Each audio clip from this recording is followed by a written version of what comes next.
You didn't expect to see over here, did you? He's got my wallet. Hey, what up? This your boy David Lucas, fishing with David Lucas, and today I got Michael Malice, and you know what we got on the line? Whoever catch the most fish is $20. Is it cool with that? Very cool. Never. All right, now. Yeah.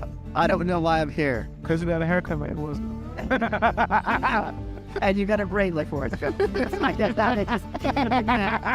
Motherfucker, you finished that box of chocolates and then some.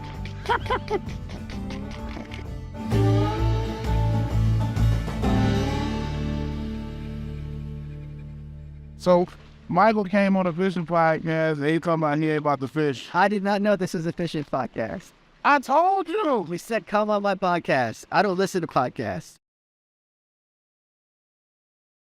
I listen to your podcast. Well, that's a shame because it's a disaster. It's good. It's still a disaster. Michael, he's from Russia, so you know, fishing for him, he won't blow up. So Which was even mean. I don't know. He said the fish that we can catch over here are not interesting. That's true. Why are they not interesting? Because they're just regular fish that swim around. They don't have interesting colors. They have interesting behaviors. They're rich in shapes. It's not. Bass, dude, they are tricky. They're tricky, but they're just predatory, medium, large-sized fish. They're just pretty generic. You've never caught a big bass. That's why you're. I hope we can get you. I got some minnows today. Ooh, see how those do. Minnow, two of them. Wow. I'm so in the bid. And we got some worms. Oh, shit. VIP today. We'll throw it out there for you, bro. I don't want to do this. Come on, man. What am I just holding it? We was letting it sit. We're letting it sit right here. Oh, you got a thing of worms with you. Are those night crawlers? Yeah. Okay. So you know something, man. I know about fishing. I just don't like it.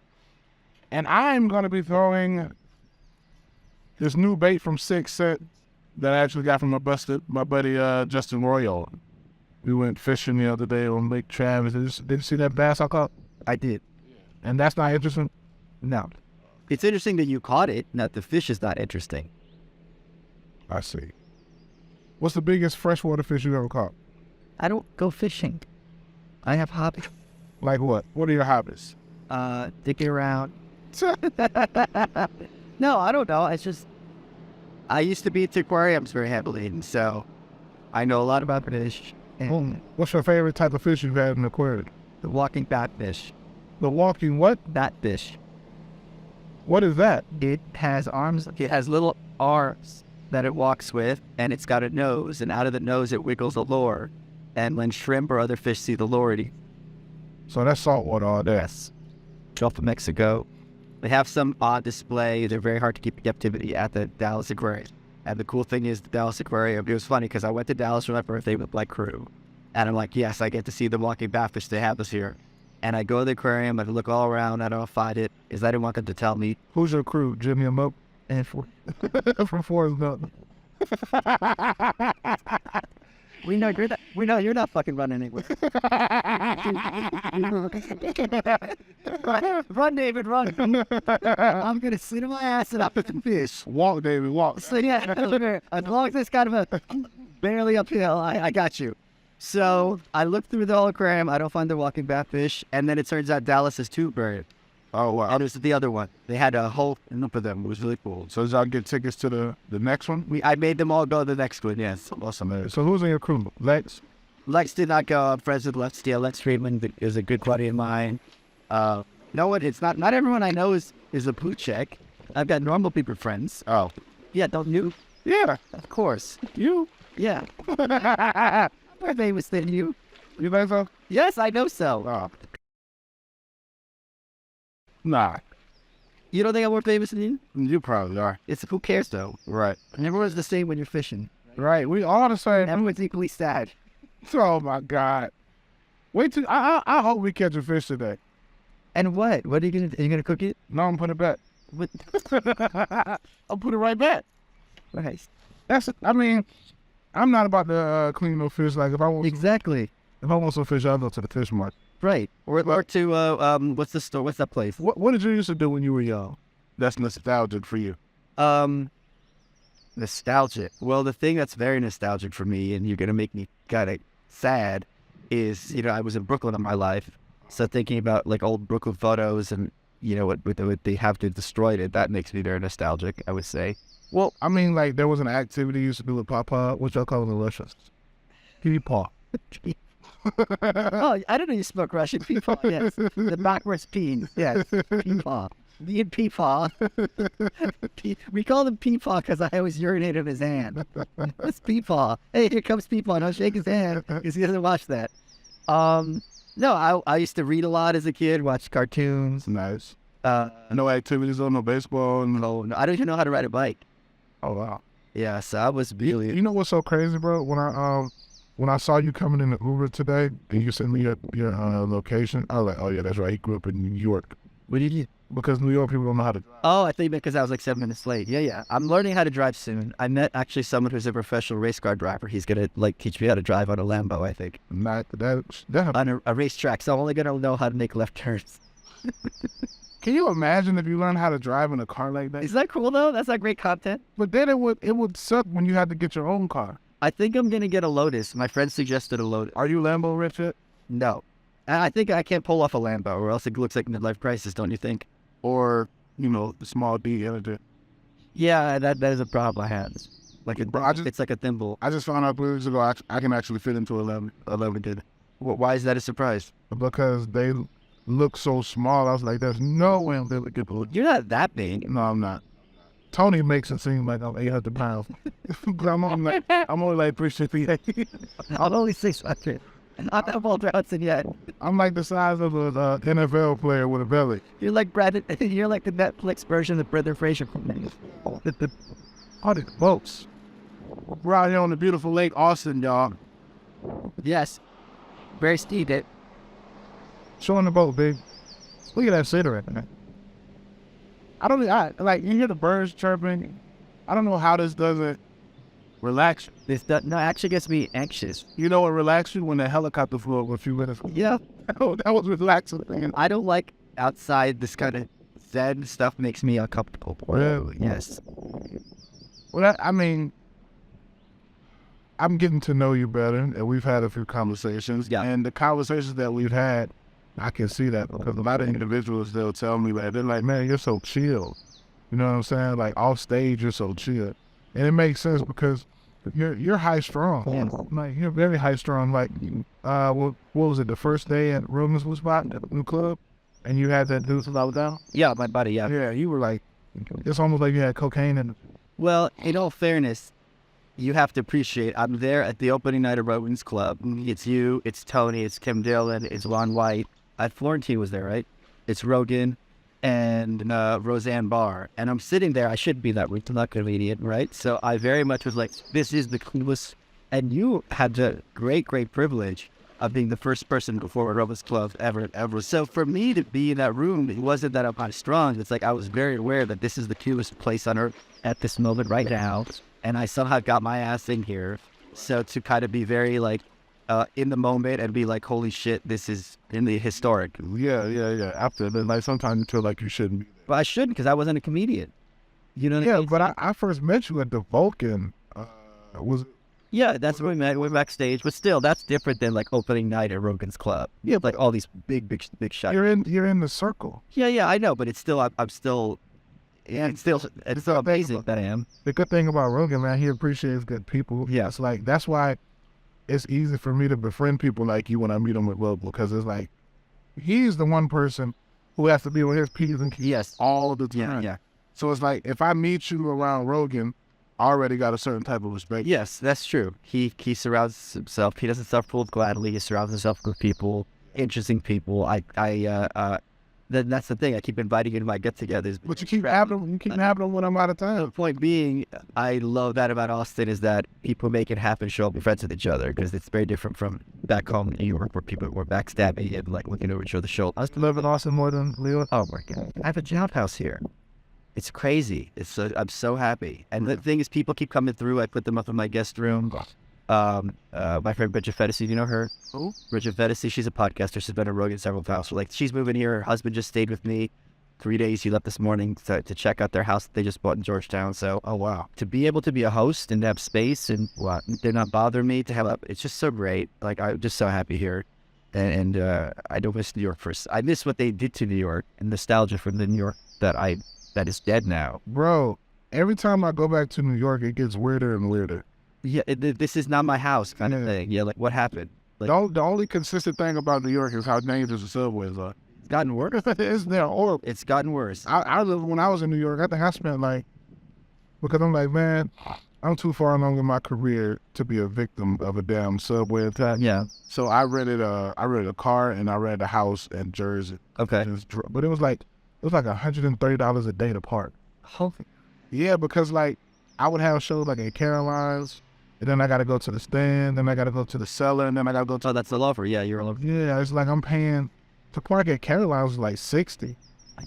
Because that's the tourist, Times Square. Is it closing down? Is that true? Yeah, it's closing down. Holy crap! Some Some shit. good memories there. It's really getting. I think just something like not crazy related, but something that is not comedic at all. I think it's like a jury or something. Some type of school. Really? Yeah, it's some lady board that I think I heard. Yeah, it's right next to what's the famous cheesecake place? That Betty made those people walk hella far to get. The Juniors. Is that Juniors? The Juniors right next. But Juniors is in Brooklyn. That's the real Juniors. Right, but they got like a Juniors right there. Yeah. Yeah, you know it's very true, so we can go next door and buy a t-shirt. Right. Yeah. Exactly. What age were you when you moved to New York? 1.5. Oh, wow. Yeah. So that was real. Russian? Yeah. It's my first language. Nice. So your parents continued the tradition. What do you mean? Like, so my dad and my grandparents are Cuban. Oh wow. And when my grandmother came to the States, she refused to speak Spanish, but I'm an American now. Yeah. I don't know about what. I don't think it's that we do speak Russian to each other, but it's very much, it's not like that. You know, people always ask me about Ukraine, and it's like I left there when I was 1.5, and I don't have any kind of solid. We didn't lead as we left it, right? You know, so I have some solidarity, and we spoke Russian, so it's not like I have some big solidarity or something like that. You know, just because you're foreign, you're not giving it down below it. Or all the Ukrainian Russian history. It's a very complicated situation. I don't feel like being given anywhere near to all the information what's going on there. So when people like I don't really have a good opinion. My only concern is the state, the Ukrainian people and the Russian people. People like it's just like we are just so told that you have to have an opinion on every issue, right? Even if I don't know you're talking about. And it's like I don't care. I mean I care that don't want people to die or be hurt, but I don't think there's an easy answer that I can give you that's going to be insightful in any way. I don't know. It's like You have any inside Cuban politics? Like you're against the regime, but it's not like you have a. yeah, don't ask me around it. Yeah, don't ask me about it. Like, I don't have an opinion on that thing. Only thing I do love about Cuba, and I don't know if Russia is the same, because you know we only get to see what they put on the news, and I've never traveled to Russia. But in Cuba, even if you're broke, poor, you're gonna have a place to lay your head and boot.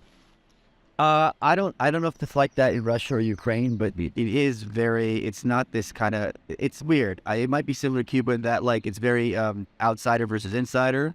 So once you're part of a friend group, you guys really look out for each other. But if you're bringing someone to my house, who is this person? It's very kind of low trust society in that regard. So are all Russians pretty cut? Yes. Do you know Dan Soder's bit? Yeah. Where he talks about how Russians are the scariest white people. Yes. And you would know by looking at me, but it's true. There's a ruthlessness to the Russian psyche. Wrestling mayor of it. No, it wasn't like Khabib. Who? Khabib. Who's that? The UFC fight. He was wrestling bears. Yes, he was. Isn't he from Russia? You don't wrestle bears. That's the thing. What? Really? How are you going to wrestle? A bear will kill you. Bro, he was wrestling a baby bear. Oh, a baby bear. Okay, that's there. Okay. Yeah, I was about to say, where's my phone? Okay, because bears is 800 pounds at least. And he will eat you in 2 seconds and have no remorse. We're going to have to add that in the clip of comedic. Wills.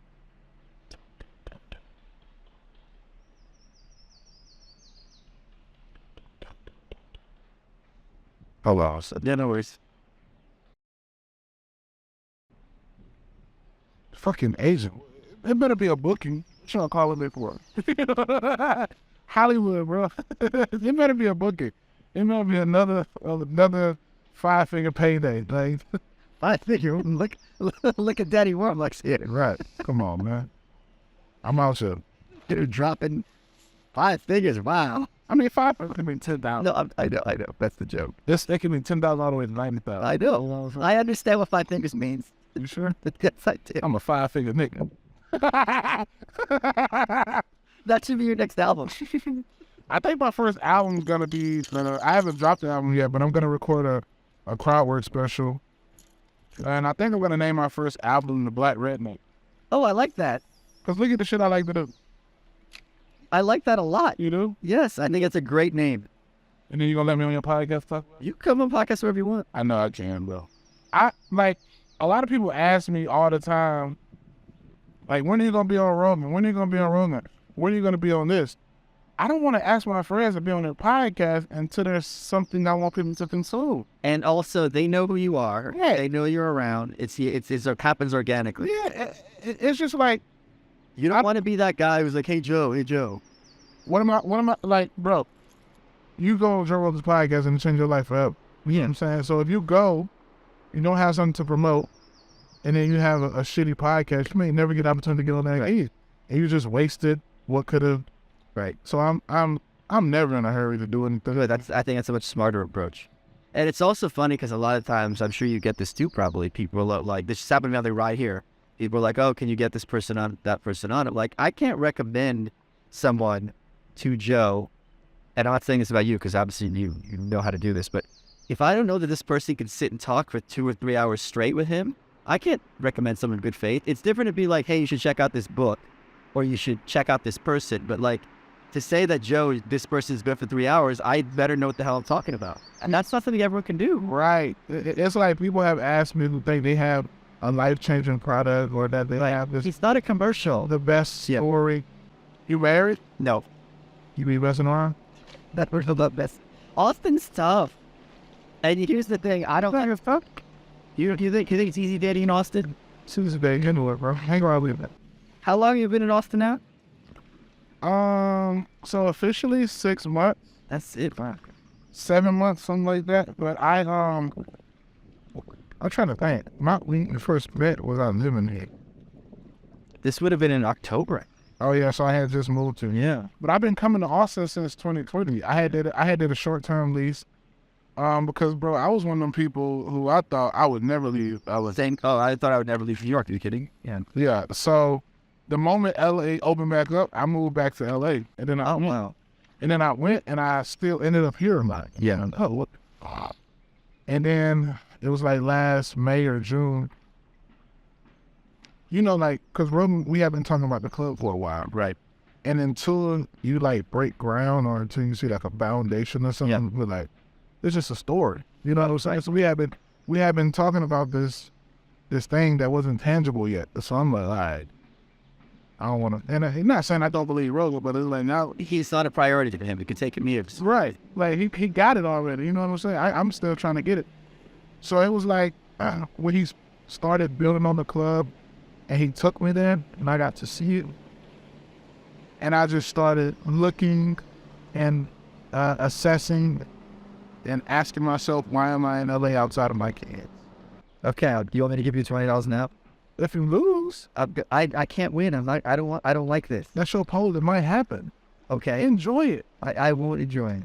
You look like the type of guy who get hit from a girl. And you be like, that's nothing for me. You've never had that. Like, pull your pants. You've never had that happen. Bad head is still bad head. You haven't had that yet. There was. I ain't gonna tell that. Nah. That'll get me in trouble. More trouble. Yeah, more trouble. Bro, I'm always in trouble. Are you a trouble? Are you a troublemaker? Yeah, I'm a professional troll. Are you kidding? You are, bro. I love it. It's fun. It's fun getting people so upset so easily. I remember when we first met, and you were like, "Oh, you're a Republican or conservative, right?" And I was like, "Yeah, what are you?" And you were like, "I'm far right of that." No, I'm an anarchist. Yeah. Yeah, you're like, "I'm far right of that." Well, to the sense of that you guys are for small government, not for abolishing government. So what happens when you abolish government? You have peaceful communities and people get along voluntarily. And Rambo, run by no one. Who's running this podcast? Right. So if you're in my house, I'm running the show. If you go to a store, the store's running it. If you go to a bar, the bar's running it. I don't think you want that. I do want that. I really Did you see how black people act when George Floyd got killed? Well, because the government refused to allow people to defend themselves. I mean, they were in Georgia telling them stuff, and then he Yeah, asked. but what I'm saying is, like, if you look at Kyle Rittenhouse, the only person who tried to protect property got charged with life sentence. But he got found not guilty. Yeah, but the point is he's still traumatized. They're arrested. Do you know the cops pepper sprayed him? Oh, wow. Did you know that? The fucking cops, while all this shit's going on, the cops are sitting in their hands because they have a monopoly. They don't have to be accountable to anyone. And when Kyle Rittenhouse is killing people who are trying to kill him, and he goes to the cops to surrender, they pepper sprayed him. And that's not defensible to me. Did you ever see George Floyd's porno? No, what? Is a porno? Is it about him or like he was actually literally George? Porno. No, he wasn't. Bro, his thing is so long. You want to do shit? I don't. You want to see? No, not even a little. Why? Why? What's it called? I can't ski. It's called I Can't Breathe. Is he really using a porno? He really has a porno. He calls himself Floyd the Landlord. And you're like, this big Floyd the Landlord. No, I promise you, bro. Go home today, go to X videos and type in George. I am not going to start looking for George Floyd pornos because once Google knows I'm looking for that, who the fuck knows what they're going to be sending? You know, my phone's going to get these coupons for shit. I'm like, what the fuck? Coupons for new parts. So how do you think we start by abolishing the government?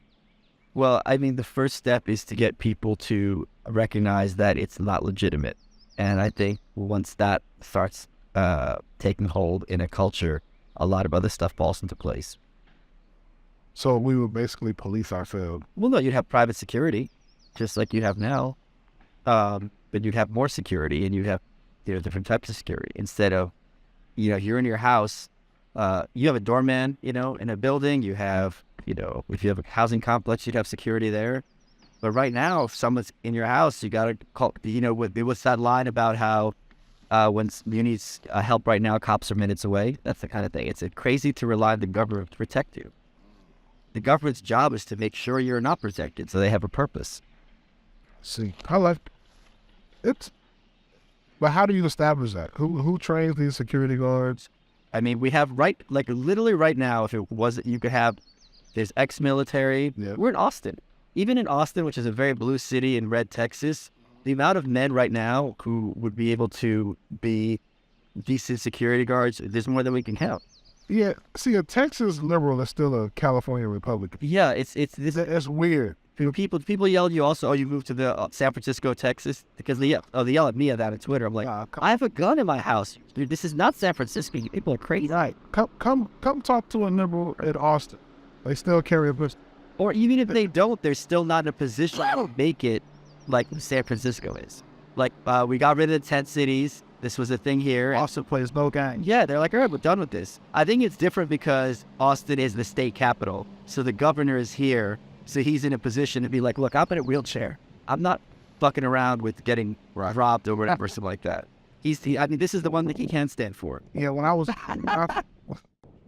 first... hold on. Do you know who Madison Cawthorn is? He's a congressman. He's also in a wheelchair. And I was on Rogan, and I was talking about how he skips leg day, and Joe didn't pick up on it. And he made a video yelling at me. He's like, yeah, skip leg day, and I challenge you to arm wrestling. And he's pretty jacked, so I declined that offer. Who would reach? Yes, easily. You do jiu-jitsu or anything? No. Lex does, though, obviously. Lex, bro, when I first met him, because I watched his stuff, like, I didn't realize he was that short. Yeah, he's also 4'11". Yeah, are there no tall Russians? Except for Ivan. I'm a draw guy. He's Swedish.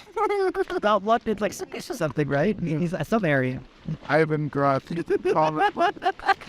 fun yet? What do you mean? Out here. I always have fun talking to you. This is adding nothing to the situation. You don't swim any better? I'm a bad swimmer. My dad was an excellent swimmer, so he always tried to get me to do swimming, so I resented it even more. Oh, wow. Your parents still alive? Yes, they are. Where they at? Mom is just moved to Florida from Brooklyn as well. Dad is in Queens. Queens. We got brothers and sisters. I got a sister. She also just moved to Boca Raton with the kid with her my nephews, her 2 sons. She young though. She's a lot younger than me. Yeah, she's born in 1990. So she's just 33. What's she my? She probably half. My nephew looks a lot like me, and my sister has a dark sense of humor like I do. So she'll send me photos. She'll be like, "Look, he looks just like you. It's time for a DNA test." That's the thing. Like in Russia, there's no medium. Either you all the way fine or ugly. Well, it's kind of like Asian ladies, right? They're gorgeous, and overnight they become this little hobbit. I used to do a joke about that. I used to say Asian girl, Asian like banana. All right, locked up for that. That Asian hate bit. They do, bro. Because I was like, man, I had sex with this one Asian girl when she came in my room. She was so young, and by the time she left, she was Mr. Miyagi. Oh, the Asian girl, they like, damn. Yeah, but at least you don't have any flies in your house anymore because she's catching them. Asian. Wow. You ever date Asian? No. I dated what was that girl? A Malaysian, there's some Filipinos, and a Korean. Okay. Korean one must have had an attitude. No. She was nice? Really? Was she raised here? Raised in Korea. She didn't even live, but she lived in Korea. She wanted me to come. This is how oblivious she was to racism. She's like, come to Korea. We have a lot of fried chicken. But I gotta tell you, have you ever had Asian fried chicken? It's amazing. Korean fried It's chicken. very light, and it's everyone. If you're in a Japanese restaurant and fried chicken's on the menu, They fried in cornstarch. is that what it is? I think so. I don't know what their trick is, but it's very different, and it's also superb. You don't feel gross after. It's like eating a Cheeto puff. Yeah, yeah, yeah. Oh, is this really chicken? Yeah. It's really well done. Well, I don't know how they established that. Like how, out of all the Asians, Koreans are supposed to be like the creme de la creme. Yes. You know what I'm saying? The Filipino girls, they are very domestic. They take care of it. Well, they're used as this is a trick. Like in the Middle East, also they import them, then they take their passport, they make them slaves. Well, we go deep sea fishing, Mike. We could do that. You have more fun? I think I would. Like if you're going for like marlin and stuff or tarpon. Whatever. We can tarpon then what? We didn't got to go deep. Well, we got to go deep for tarpon, but Tarpon is more interesting. they fight hard. Yeah, they're beautiful. What about peacock bass? Aren't those from Africa? No, those are from South America. But they have them in the canals in South Florida. Oh, they become naturalized? Yeah, they introduced them, I think, like 30 They introduced them? But they're going to be invasive. I think they get huge. They get like a yard long, right? Yeah. But no, they're not invasive. Cichlids are invasive. I think a peacock cichlid then. Cichlids are invasive. Yeah.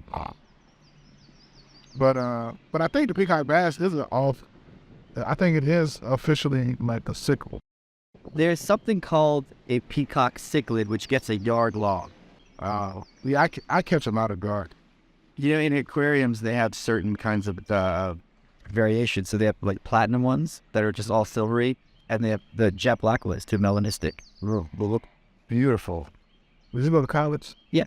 What college? Bucknell, What was that? Central Pennsylvania. What'd you study? I was a business major. We don't use that now. Well, I used it to get my career off the ground. Yeah. What'd you do at first? I was doing tech support at my camping. Can you Insulted. help you on the phone, help you with all? Why? I'd be good at it. You probably are very good at it. Yeah, I was like the best one on my team. I can imagine, bro. Because here's the trick. If you're doing tech support, the person at the end of the phone, what I realized, and everyone else is too stupid, what I realized is the person at the other phone doesn't really want an answer. They just want to know someone's going to take care of them. If you call them freaking out and someone's like, I got this, don't worry about it, they don't care. If the doctor's like, I've seen this before, you don't need to know what it is. Just someone who knows what they're talking about. I don't have to worry. So once you have that trick, it's not even a trick. It's just you're set. It's just you knowing human nature. Right. And also just knowing enough about, these different programs that like if I can't figure it out like off the spot, I'm sure in 10 minutes of research, I'll be able to solve it. Would you ever have kids? No, especially now my nephew just got diagnosed with Crohn's, is 5. So just watch my sister go through that. That's the like bowel thing. Yes, yeah, and just seeing them go through that is just awful. Damn. Yeah, like it's much better now. They got it under control, but like being on the phone with her all the time, hearing the updates is like I can. Yeah, I dated a girl in college with Crohn's, bro, and it was too much for me at that age. Like what were her symptoms? Liquid. She would like have diarrhea all the time. It's different now. It's a lot. They threw a lot of resources at it, and now they have actual medications that work. But it used to be like, if we were like 30 years ago, you're straight to like a shit bag. That for that quality of life. And now, thank God, they have techniques in place and managing your diet. It's just kind of like having like diabetes, which sucks, but it's not. Yeah. They can't get high with this button. I don't know. Well. Like I can't have like ice cream and and cookies and stuff. Or kids want. That's what kids want. I know. But now they have got like, if you go to Whole Foods, they've got things like monk fruit sweetener. So what does it? Awful. What does it for him? The dairy or the sugar? I don't know that they. I think it's the sugar. Oh. I don't think the dairy helps either. Bro, all black people are lactose intolerant, bro. I just take the pain. But there's lactose intolerance in with your shitting blood. No, I don't shit. No, but I mean that's he had that when he was first diagnosed. That they're seeing your kid shit blood.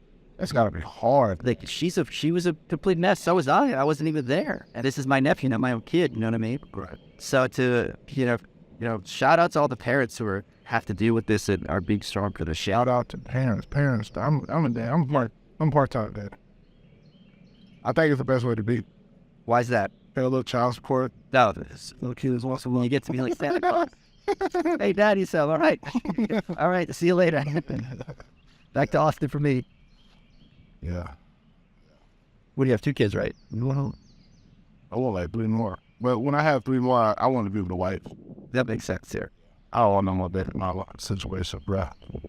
Dealing with them be hard sometimes. Is it 2 different baby mamas? Of course, I'm black. You already know, bro. I'm surprised. Not too sabe. I'm surprised you didn't say 3. Too stuck. Yeah, I got 2, man. Do they get along with each other? Now, Okay. but not at first. Cause when my daughter was like 1, I was dating my youngest daughter's mom. Mm-hmm. Yeah, so no, I wasn't. She was like, she's breaking up our family. I'm like, ain't no family. What you talking about? You got all ratchet with them. Yeah, man. That's how girls. That's the rational. Your accent changes completely, so they know you're serious. Yeah, that's how they rationalize it. They're like, this girl is breaking up our family. No, I left you. Yeah. There's a big difference. No, we ain't got a bite, dog. Ain't nobody gonna win this $20. You can't win when you're fishing. We can only lose time. Well, just give me $20. I'll give you $20 if we can stop doing this nonsense. We're 45. Well, it's been 45 minutes. Oh well. See how peaceful it is when talking. I enjoy talking to you. That's nothing for me. Just look. Oh, look, we can look at trees. I got trees I can look at home. See, the problem is, it's been New York. It has been New York, 100%, no question. We need the A train, man. So it'll be so The motherland, right. You'll be wet like that. A train, a couple of bums, and a fucking trash can fire. I need a moment. I'm from the woods, man. So this is. Are you? A boy in Florida, raised in Georgia. Oh, okay. So this is it for me. You know what I'm saying? It's amazing. To me, this is like staring at a TV that's turned off. It's like, what am I looking at? Right. No. It is. Okay. I can understand. Because when I moved to LA, at first I lived in the valley. Okay. And then I moved downtown. Okay. And when I had my kid, we moved. I moved out of downtown because this was the area. No, yeah. I'd be walking around with a For sure. So I moved back to the valley. When I moved to the valley, it was hard for me to sleep without hearing. Exactly. Yes, yeah, exactly. Those city sounds. Yes. Yeah. And now that I'm in Austin, I moved back downtown. I'm like, this is horrible. When things are quiet, I feel like something's wrong. Like shit's about to pop off. I have tinnitus. Oh, do you really? How'd you get that? Were you a musician? I listen to this stringy loud. Oh, Yeah, I listen to really loud. you gave yourself tinnitus? They warned you about it on the headphone, and you thought they were lying. It's not the headphones. I put like big systems in my car. Okay. Oh, you're that guy. So it's getting better now. I started getting it treated. What's the treatment for tinnitus? These drops. Okay. Wow, that's cool that you could treat it. I didn't. I wasn't been going to get the because I've always had ear problems as I was a kid, like a lot of ear infections. Oh, that's the worst. That pain. It's like it feels like it's like almost worse than a migraine. Yes. So I get a lot of the ear washing. Yeah. And I have these drops, and that helps. But I can't sit inside. Where I hear that F, Oh, so that's okay. Yeah. like slightly. Yeah. It's like torture after a while, I'm sure. You just get Used to it? used to it. Okay. Yeah. And I mean, a lot of my life is around loud stuff. Okay, of course. Yeah, of course. Yeah, you know what I'm saying? So I don't really notice it too much. This is so bad. Yeah, sure. You were Old Spice, don't you? Old Springs? Old Spice deodorant. Fuck no. What the fuck you talking about? You remember this was like Old. No, I don't. I smell like Sartorial. What's that? It's by Penhaligon. Oh, Yes, fucking Old Spice. Fuck out of here. that sounds like some Hilton. That sounds like some Hilton hotel lotion. Old Spice is nice. Hold on, what'd you call it again? It's called what? Lotion. It's just a fragrance I wear. One of mine. You wear Relatable? No. You don't like Relatable? Okay. Do you want to hear the whole Lalabo speech? Yes. Okay. I don't have Relatable. So I'm impressed that you know Lalabo. So here's the thing. I told you. My Rolodex of women is international. Okay, but hold on. So you have this is one of my hobbies, fragrance. Okay. So you got the stuff you find when guys get it. A lot of guys hate cologne, right? A lot of guys hate it. Yeah, because they think it's like, Yeah. I'll fuck cologne. Here's why you're wrong. No, you hear me out. You'll agree with me, I'm sure.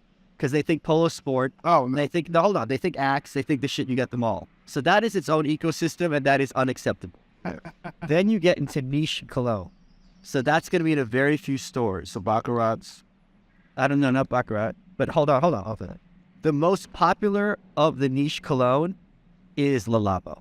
Really? So that means you're not basic, but you're next door to it.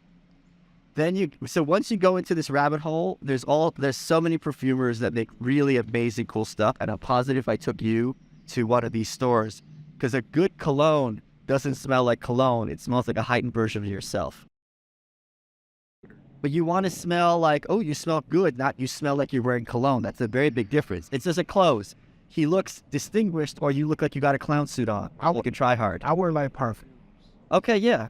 Like, what's your favorite fragrance? The Baccarat, I had this Bulgari. Okay, yeah. Okay.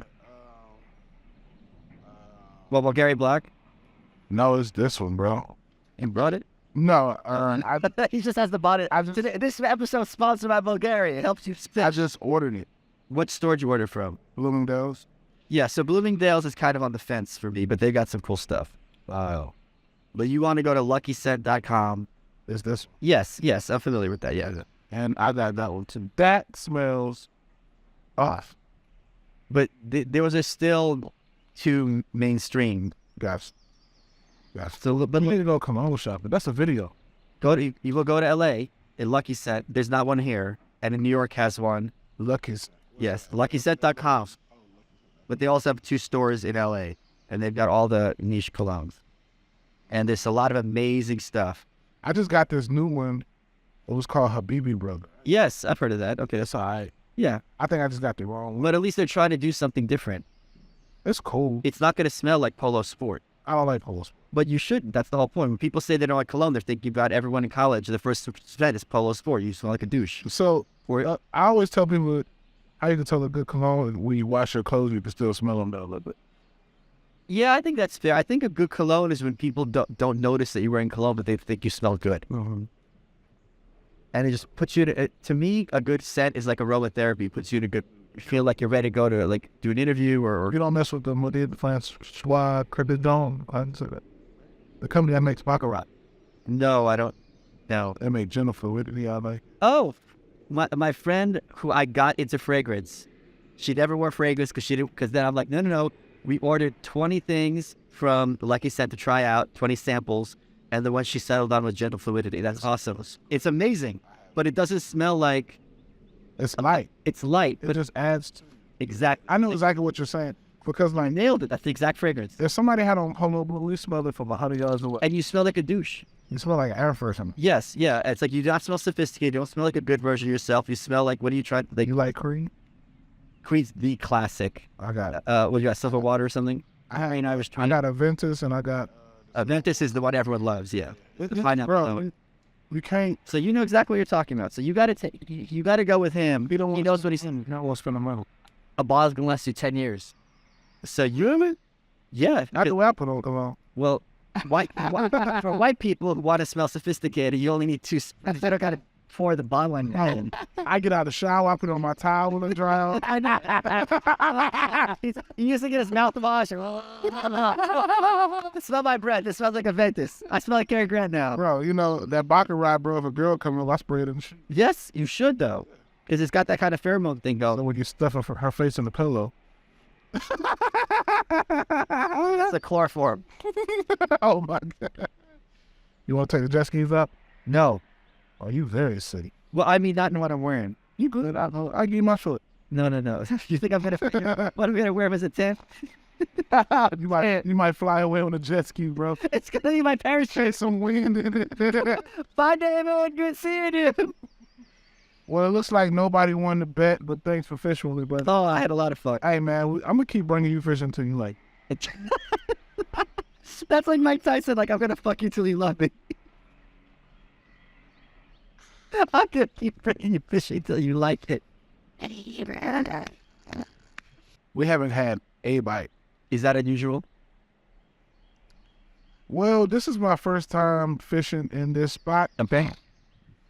So if I would have came here like, and I mean, the property for us only goes from right there to that tree. Okay. So like you pay $6 million. Yeah, I didn't pay for this house. Yeah. My friend paid X amount of dollars, and it's like, what is that?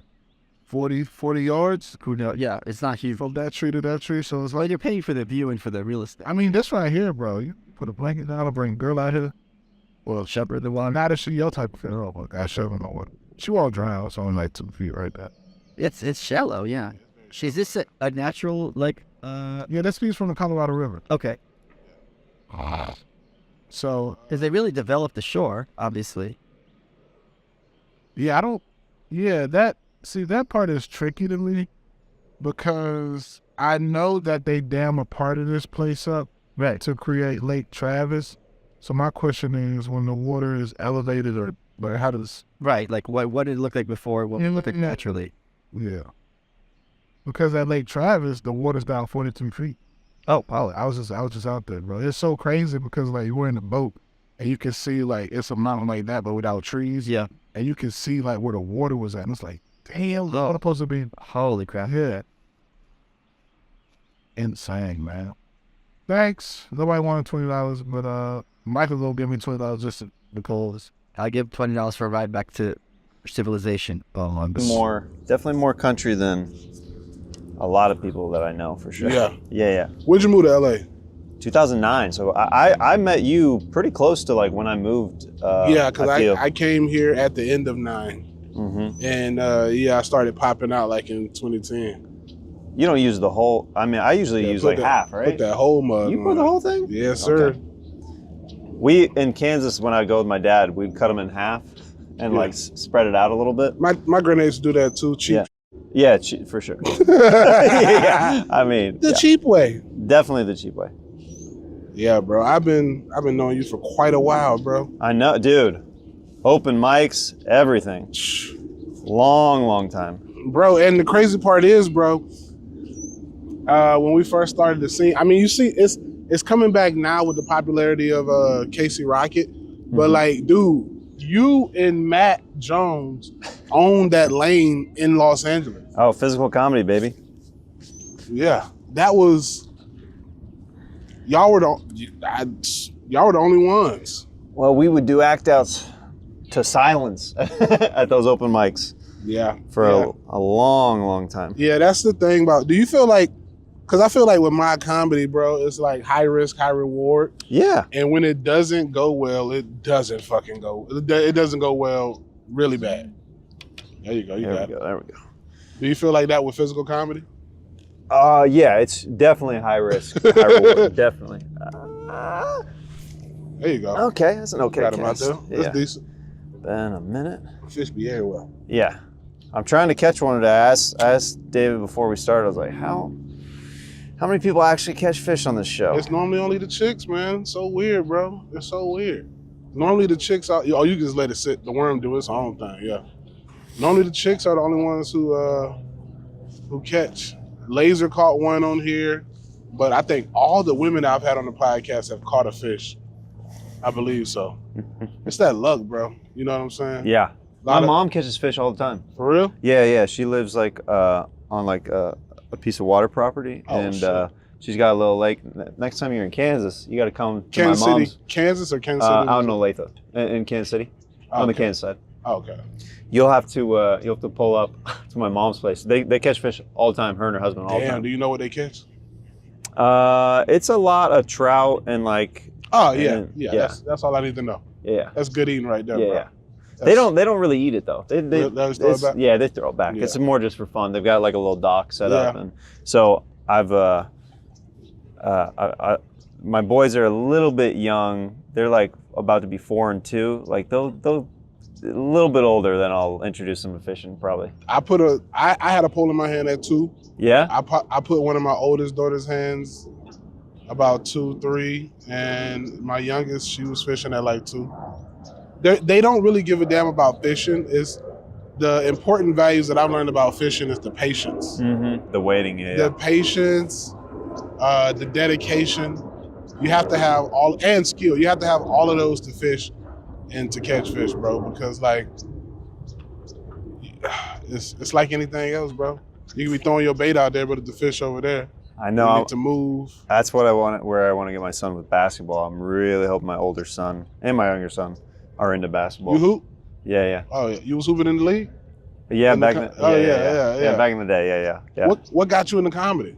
You always been a silly, goofy guy? Yeah, to a point. I mean, definitely later on in school, like middle school and high school, that's when I was like, I moved to a new school, and I basically you get to reconfirm your identity and everything when you go to a new place. You're like, what version of me do I want to? Yeah. You can make yourself new. Yeah. Because we were in that great area where social media was just like the intro. I'm pretty sure you were around the same age as me. Mm-hmm. Like we had social media, like the popular thing was AIM. Dude, yeah. Yeah, tagged. That was like some of my summers in high school was aiming girls. You want to go to the pool? I think Facebook had just came when I was graduating, bro. And the good thing about our generation is there was no social media. So even if you went to a school 30 minutes away, nobody knew who the fuck you were. Yeah. You can, like you said, if you went to a party or something, yeah, you could be a completely different person that night. Exactly, bro. Yeah. You could, but now you can move across states and people will know you on social media, and you kind of got to stick to that. Yeah. I don't let my kids mess with social media, bro. I mean, that's good. Yeah. What are the ages though? 10 and 5. I mean, yeah, I would hope not. Yeah. The 10-year-old asked, but I'm like, no. Yeah, that's crazy. No, we're trying to not do, like, we have a portable DVD player that we'll take. For real? Yeah, and we have like a booklet of DVDs, and we're like, choose one of those. We're not doing an iPad. See, I like that. And we're trying to be old school with that. My kids do have iPads, and they do have phones. I feel like the phones thing is unavoidable these days, though. Yeah, it is, bro. It's very unavoidable, especially like when they get like, my daughter's in the 4th grade, dude. Mm-hmm. So it's like, I want her to be able to reach out in an emergency. Mm-hmm. And you know, like my daughter lives with her mom, so it's like, okay, I want to contact her. She can text me at any given time. I don't have to harass her mom to speak to her. She got her own phone. So it's a little different for me. But raising your kids with I raise them with limited social media contact or limited phone usage. She can't use her phone during the week, maybe for 30 minutes during the week, and she gets it on the weekends. Mm-hmm. and kids YouTube, bro, because they can get into some of everything on regular YouTube, bro. Oh yeah. Oh, dude, the wormholes that it'll go down if it's just on regular YouTube is crazy. Yeah, man. Comedy is so great, bro, and it brought you to LA. Yeah. Like, what made you just jump out there? You just like, fuck it. Yeah, I mean, dude, I grew up with shows like a lot of people, like SNL and Mad TV, and like I idolize guys like Chris Farley and Steve Martin and Jim Carrey and Robin Williams. All those guys. Is like, I was like, as soon as I found out that that's a job you could do, it blew my mind. Yeah, like growing up, I never knew you could be a comedian. No, like you would see them, but like that wasn't like. It makes it sound old, but like. It wasn't obtainable. I would go to the library and check out books on comedy. Hilarious. Because like the internet funny. wasn't like it wasn't yeah wasn't crazy yet. No, I get it. I didn't get internet until I was like in the 6th or 7th grade, and we just lived way out in the country. So even when we got it, it was only dial up. The rest of my friends had what was it, DSL?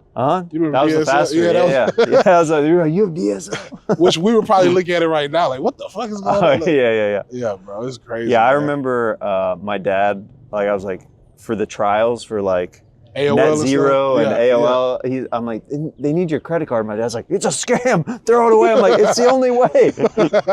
No, bro, those older people, bro, they did not understand anything involving that credit card. Like my granddad didn't understand anything with a credit or a debit card, bro, but he would order those little shits on TV. Like the plug-in things to stop rodents. I think I might be getting. You think? Hook him. A little something. He's definitely nibbling. Ooh, I might have lost him. Set that hook on his bitch. Reeling the slack a little bit. But he ordered all that stuff off of TV, bro. Like you can plug in this thing, and it's supposed to get rid of rodents in the house because we lived in the country. So. Oh, the frequency thing. Yeah. He ordered all that shit. He'd order all that. I did that with crickets in my old podcast studio in my garage because they kept coming up, and then I had a couple of those, and it helped a lot. It worked for real? Yeah, like the crickets left a little bit. I grew up, bro. At our house, bro, we had hella snakes. Snakes? Yeah. Ooh. Hella, bro. Hella snakes. Hella king snakes. I was happy when we had king snakes because they eat the rest of the snakes. Ooh. You got it? You got something? Come on. Look at me. I don't know if you acting right now. You really got it. I'm doing a fit. Whoa! That's the problem with you physical comedians. I don't know what's real and what's fake. Yeah. And now you're touring with Adam Ray, right? Yeah, we've been doing the Dr. Phil lives on the road, man. Bro, it's so fun. It's so fun. It's so much fun, bro. I just did the one recently in Detroit. Come on. Is it anything? I love to see comedy booming like this. Oh, you still got your worm. I still got my worm. I love to see comedy booming like this. Oh, dude, it's been so fun. Yeah, the one that we did on the road was great. Yeah. You killed, man. It's fun what's so fun about the show is seeing a bunch of different friends in different cities because he has different guests come on and it's always a surprise lineup. So. Oh. Yeah. What's that dude, bro? Morgan J. Morgan J. Bro, that shit actually was entertaining to me. Oh, dude. Because I'm one of those guys, I'm like, all right, you got a fucking microphone or you got a fucking instrument on stage. Like, fuck you. But then I was like, I like him. I met him in the green room. Oh, he's super nice. Yeah, he was like, hey, what's up? I'm Morgan. I said, bro, I know who the fuck you are. Like, I got Instagram, motherfucker. Sure. And we started talking, and I went out there, and I was like, I told him, I said, bro, I actually enjoyed that. Like, I see it. I see what you got here. Oh, yeah. No, there's a reason why he's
Yeah. Yeah, because it's like, it's a real tragedy. Yeah. But, you know, even in that state, you still, like, I'm always going to be, you know, freedom of speech, but like I said, it's real consequences and feelings behind it. Yeah, and at the end of the day, I talked to his family and whatnot and got an understanding with them. And when I issued the video, it was for his family and nobody else because I don't apologize for jokes. Right. You know what I'm saying? And at the end of the day, I'm a wild boy. I've said way worse stuff, bro. Like, by your standards. What do you mean? You don't get to pick what's wild and what's not. You Well, clearly see that. I've said way worse stuff that, had it been clipped up in the wrong way, Yeah. would have been 10 times worse than the George Floyd. Yeah. I got jokes about Harriet Tubman. You know what I'm saying? Like, Yeah. Yeah, but you don't have no footage of what the fuck happened to Harriet Tubman. We can pretty much all just assume. we can assume. Right. Yeah, we can assume. We can assume. Have you ever been offended by a joke?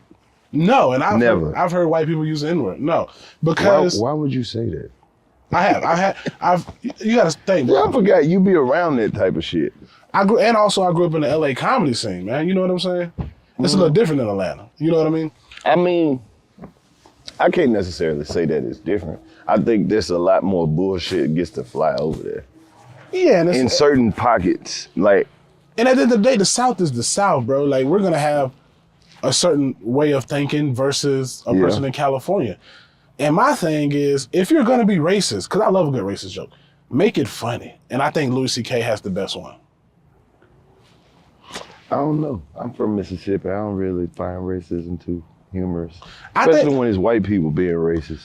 But at the end of the day, like, I feel like we can laugh at something once we got over it. I ain't over it. I'm over racism. I ain't. I'm over it. I don't believe in it anymore. I think it's something that we shouldn't look at. I don't even feel like we should necessarily have to talk about it because I feel like it's a way, like if we keep talking about slavery, like yes, remember that we had to go through that as a people, but if we keep talking about it, I feel like that's a way to kind of take your power away as a black person. Nah, we gonna talk about that shit. 600 more years. You don't think it's a way to depower black people to keep bringing up slavery or what we had to go through? Like that brings trauma to me, man. Like when I watched Roots as an adult and 12 Years a Slave, I felt a certain way about white people. And I don't feel like that's right. Yeah. Because what if white people watch a movie about us and then they start feeling about us a certain type of way? Yeah, but that's the thing about it. They didn't have to watch a movie. They already felt like that. I don't know, man. I hear you, but you know how many white people I know that think you're hilarious? I'm sure they do. But does that take away for you, like, to think like, oh, it doesn't count or anything like that? No, it's not.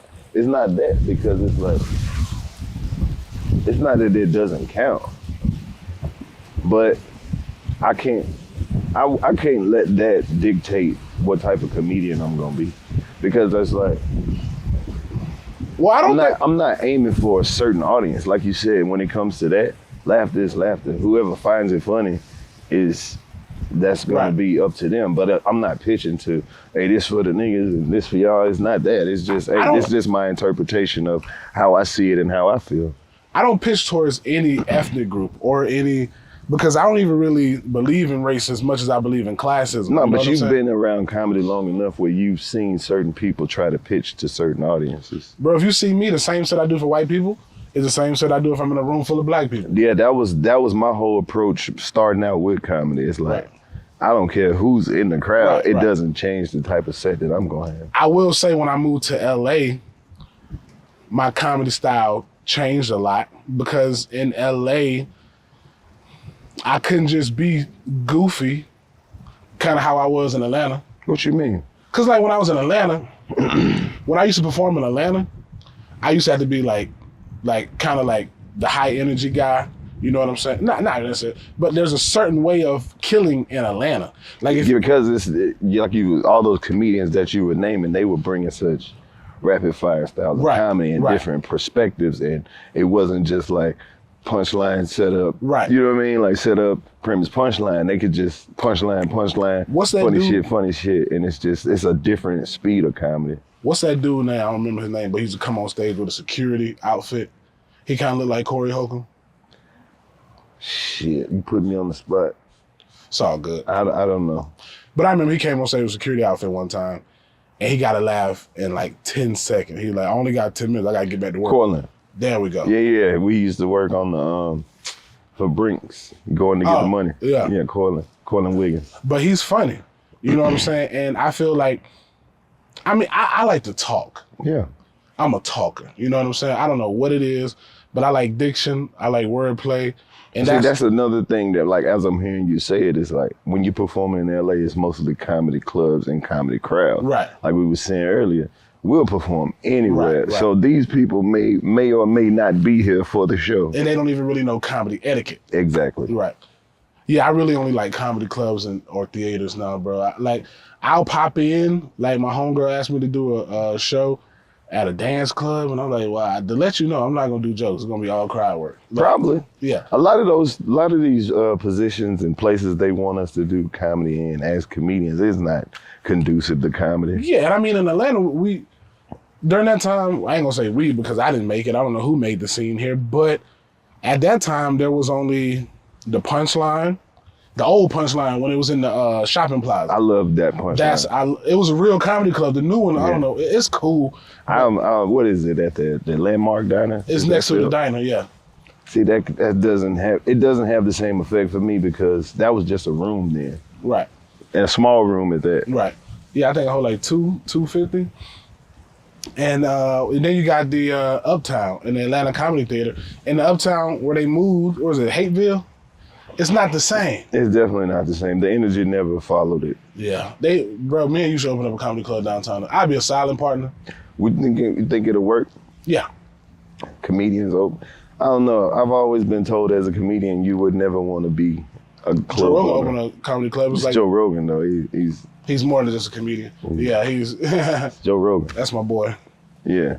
That's the reason. I think like comedian is not even Joe Rogan's first job. It's like his 11th. It's like the list of shit that Joe Rogan does. Yeah. Comedian is so far down the list. You talking about a man that's still eating from Fear Factor money. Yeah, most definitely. Bro, Probably some shit before that. He was on News Talk Radio and he was a kickboxer. Yeah, he got long money. He's the richest. He's one of the richest people I know that acts like a regular human being. Yeah, and that says a lot about him because if I was that rich, I definitely wouldn't do anything regular. I would be so over the top with everything. Seriously, I would.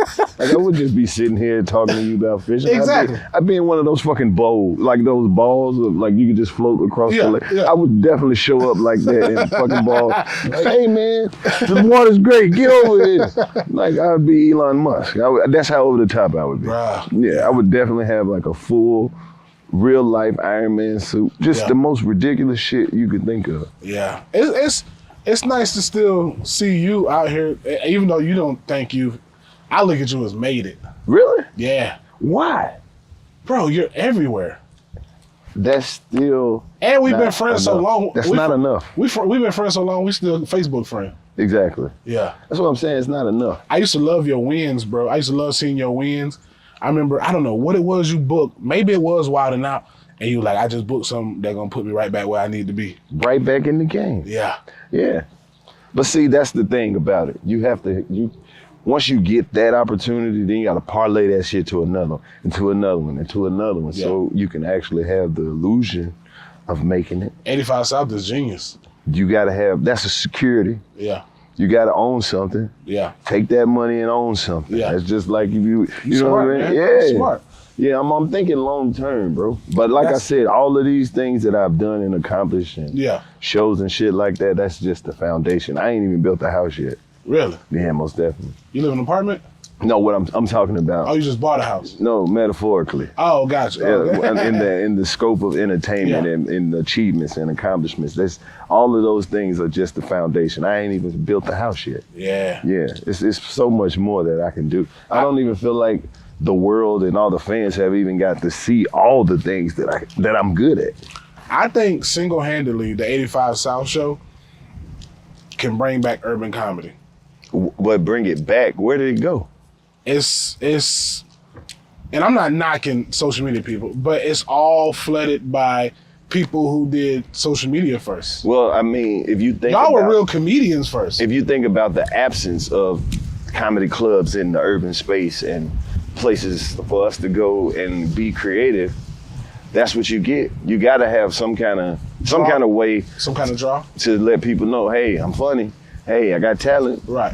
Y'all don't want to come. Y'all don't do the comedy clubs no more. Okay, well I'll do social media. Like, right. If I see what you're saying. Yeah. You get what I'm saying? Yeah. It's like that's just the balance. The checks and balances. Yeah, because it's like nobody.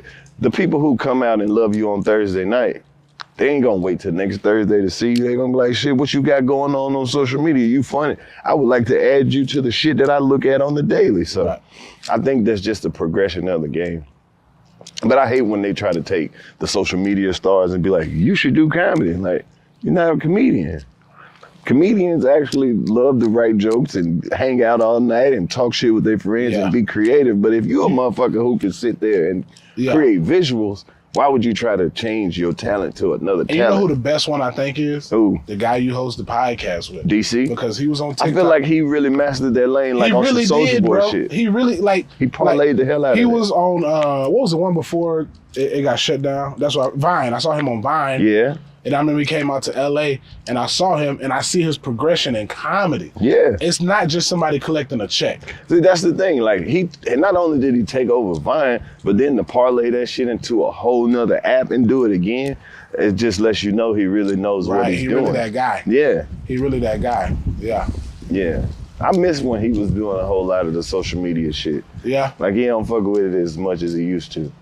Yeah, I feel you. Yeah, my agent. It's a few of them just talked to me about that yesterday. A few of them did it like that. Like on the women's side, like Just Hilarious. I feel like she parlayed that shit, right? Now she at the Breakfast Club. You see what I'm saying? Yeah. It's like, it's a few of those people, like Desi Banks, start with the social media and then parlay that shit. I ain't never seen his stand up. Yeah, man, he's selling out, doing great, man. He just sold out in Macon, I think. Exactly. And like Country You know how hard Wayne, it is to sell out in Macon? Yeah. Oh, you know about Macon. Most definitely. Like, and then like guys like Country Wayne, guys who could take a huge social media presence and actually parlay it into you know how long it is, how hard it is to put together an hour set, and people sit there and watch it and love it and give you good feedback. Bro, so yes. Like, here's the thing, right? If you go see a comedian live and they did a 6 out of 10 on your scale, still support them. Right. On some real shit. Like, especially if you know they haven't been doing it that long. How long you been headlining now? Headlining? Man, I've been doing comedy almost 20 years, man. Damn. This is my 19th year. So. I've been headlining for 2 years. Yeah.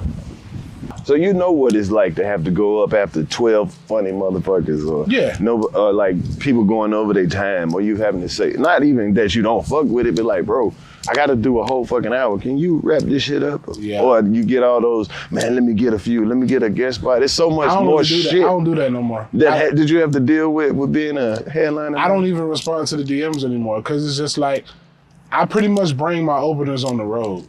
Yeah. Or if not, the club is gonna provide me with one. And it's like, I gotta go up there and I have a whole show. Yeah. You know what I'm saying? So it's like, I ain't trying to make people antsy for me. Right. Cause like, there's a reason a good comedy show is an hour and a half. Yeah. Because that's about the maximum amount of time that people can sit down and watch this shit. That's about the max. So it's like, my 2 openers doing 30 together combined, and now I'm doing an hour. Right. So you still got 2 openers. Yeah, man, that's hard. I host in the future. Yeah. Sometimes I throw a guest spot in there and cut their time down to 12 minutes. But sometimes you get to a point where it's like the demand for you is so high, you have to kind of just scale the whole show back just so you can control like the timing, especially if you're doing more than one show. I see you take my boy Set It Off a lot. Yeah, that's my dog. I'm gonna take dude everywhere I go. That's man. He's a very funny dude, and that it's like, nigga be preaching on stage. You ever met somebody where it's like the first day you met him, it felt like you'd known him forever? Yeah, that's my dog. Like, bro, I was just saying before the cameras came on, I saw Carlos about 6 months ago at the airport, but before then, it's been like 10 years. Yeah, and it's crazy because I was around when you were when you really first started coming around. Yeah, I ain't seen Carlos in like 8 to 10 years. But there's a lot of guys, like, I would say your class. You get what I'm saying when I say that? Like Rob Hayes. Yeah. Like, bro, I remember the first night Rob Hayes showed up and was like, I'm gonna do this. Like, I'm gonna get on stage. That boy is cold with the pen. Bro, but I used to tell him all the time, bro. I remember, like, if he had a set and he didn't like the way the set went, he would just get off stage and go straight to the car. I was like, man, you overthinking it, bro. Like, you gotta find a way to bring the people to you. It's gonna take a while, but once you get to the point where you comfortable enough with what you're doing, you're gonna take off. Bro, and I looked up, he was doing Jimmy Fallon and everything. I was like, bro, I'm just proud of y'all, man. Killing it. You get what I'm saying? Yeah. I mean, comedy is one of those games where y'all have found y'all percentage of fans and y'all gonna continue to grow. Right. But the world is so big, I forget, I think it was Joe Rogan telling me this, or maybe it was Louis C.K. You only gotta appeal to 1% of the population. Yeah, most definitely. And once you find your 1%ers, you can tour theaters for the rest of your life. Yeah, most definitely. But So- you gotta build. Yeah, it takes time to build that. You gotta build something that they can trust. Yeah. Something that they can depend on. Like, if people gonna spend money on you, they gonna expect a certain caliber. A certain quality, a certain caliber of humor. Yeah. It takes a lot for people to support you because they have to be humble enough to admit that they fans like that. Yeah. Yeah, they, for a grown man to say, I fuck with you. Well, Yeah. That's how black people, hey bro, I fuck with you. Hey, bro, I'm a 1 weekend this month. I'm coming to see you. Better be funny, bro. I ain't fucking on my 1 weekend. You feel what I'm saying? And that's the pressure you got to go into when you do a comedy show. And plus, we black. Everybody funny. Everybody think they hilarious, bro. Yeah, the heckler was black when I said the George Floyd thing. Of course he was. He thought, See, you hate black people. See how they gonna flip that? Black people can't even verbally disagree. It's so crazy that the news, when I was on the news, I watched myself on the news, somebody sent me a clip, and I'm like, why y'all sending me this shit? Like, I don't really want to see, but whatever. Yeah, that shit went crazy. Who would have ever thought that, though? Me, I didn't think it, bro. But they sent me the clip, and the news said half of the audience left, and it's like only 9 people left. Yeah. Well, I mean, maybe I guess it was dark, and they just assumed you had 18 people in the crowd. It was sold out, 400 people. But here's the thing. It was a late show. Yeah. Yeah. They probably was gonna leave anyway. Yeah, they probably gonna leave anyway. Here's the thing, though, right? I never did no shit like that. I never had a controversial moment like that. I'm a controversial person. Yeah. I got slavery jokes, and it's just because that's what I like and that's what I want to talk about. You just got a darker sense of humor. I got a dark sense of humor, bro. There's nothing wrong with that. I mean, look at a fucking Quentin Tarantino video. But that's what I'm saying. It's like, you're entitled to your opinion and shit like that, and that won't be the end of it. No. Shit, you could do it. It's gonna be more shit that you say. It's gonna be way more shit. Way more shit. Some of it is gonna be brilliant. Some of it is gonna piss people off. But that's the business that we in. We're not always gonna say the right shit. We're not always gonna be right. Right. And we can't always please everybody. You definitely can't please everybody. I don't want to please everybody. Shit, you can't please everybody that even came to see you. No, you can't. Right. So. Because you have a sold out show, they'll be mixed about you. Right. It'd be that one motherfucker who's sitting there like, I just Bro, don't get it. I did the Stress Factory in Jersey, and this one dude wrote me. He was like, me and my girlfriend didn't laugh the whole night, and I was like, well, too bad for you. Yeah. Because that's what y'all made for each other. Everybody was laughing their ass off. Right. Some of the best shows I've had this year. Jersey, I like the East Coast. That's just part of the game, though, man.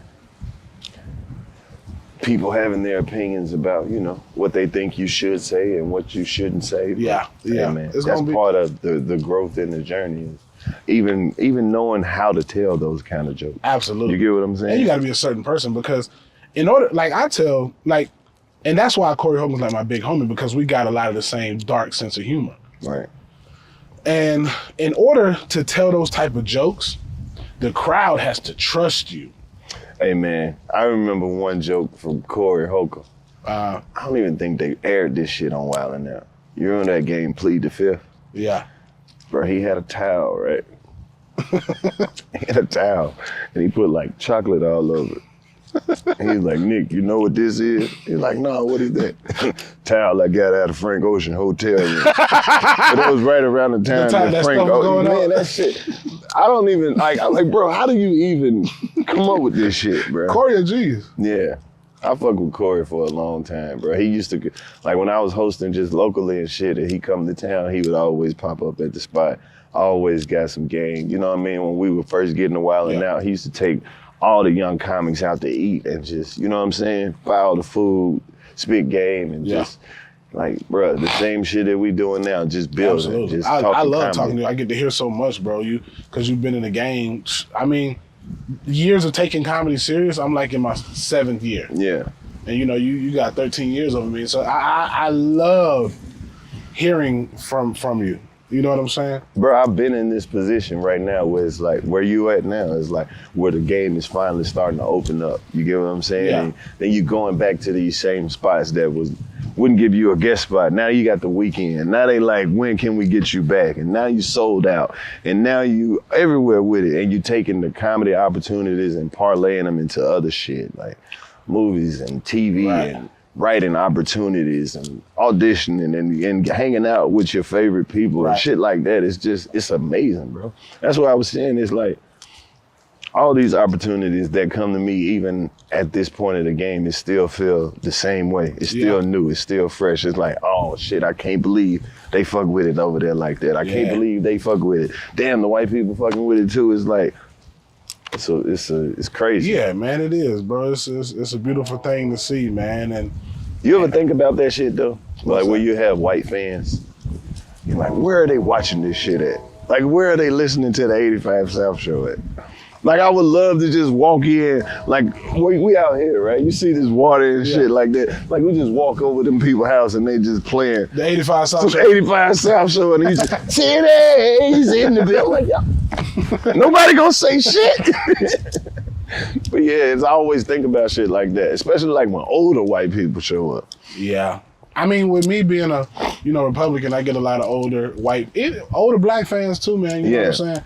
And they watch my stuff and I'm like, I know I cuss a lot and it's not really they're like, yeah, but you're truthful. I'm like, all right, well, as long as. Yeah, people know that. People that cuss a lot always tell the truth. Yeah. You ain't got no reason to lie. No, you cuss. Yeah, you cussing. You ain't got no reason to lie. I think curse words are like highlighter, man. It's like you putting certain emphasis on shit. Caps lock. Yeah. Yeah, caps lock. Because you know what the difference is when your mother's like, babe, clean your room up. Or when she come up and say, get your motherfucking ass up. It's just, I don't know. It just, cuss words just put different emphasis on shit. Yeah, it really is, man. What are you looking forward to from comedy though? Like how do you see this playing out like perfectly for you? What does that look like? I mean, bro, I'm just amazed at where I've came so far. Me too. Just like I'm amazed at the places I've came to. Yeah. Pause. I wasn't talking to you. Talking to them. Nah, but just to see people that can quote my stuff. And people that actually like wear me on their chest, like designer when I sell my merch, and want to take pictures, and they're like, "Hey man, let me take you fishing.